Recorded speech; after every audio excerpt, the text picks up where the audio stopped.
ki, futbolun bəzəyi qoldur və əgər stabil uğur əldə etmək istəyirsənsə, daha çox qol vurmağı düşünməlisən, daha çox hücum etməyi düşünməlisən. Və bununla belə hamı üçün futbolun bir qanunu var ki, hücumda nə qədər olsan da müdafiədə daha keyfiyyətli, daha ehtiyatlı davranmaq. Bu, ümumiyyətcə bizim tələblərimizdən ən birincisidir ki, biz nə qədər hücumda olsaq da müdafiədə diqqətli olmaq, müdafiədə düzgün oynamaq. Amma hər bir halda ümumiyyətcə qollar böyük komandalara qarşı, böyük futbolda yəni bəzən düşünmədiyin sayda qollar görsən öz qapında.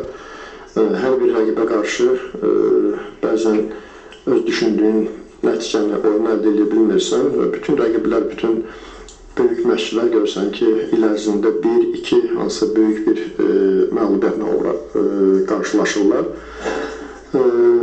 Və sadəcə biz, belə deyək, yəni qol buraxmaqdan qorxmamalıyıq.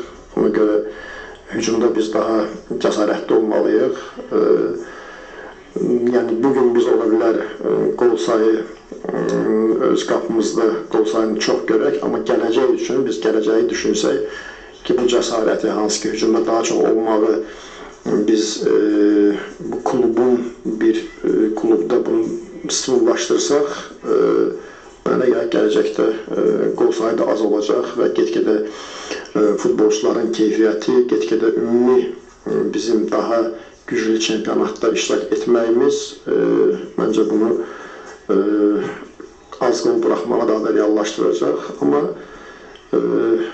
biz nə qədər hücumda olmağı düşünsək də, elə məqsədimizdən də birinci, ilkdə olanları elə qapımızda az qol görməkdir. Bunu biz daima düşünürük.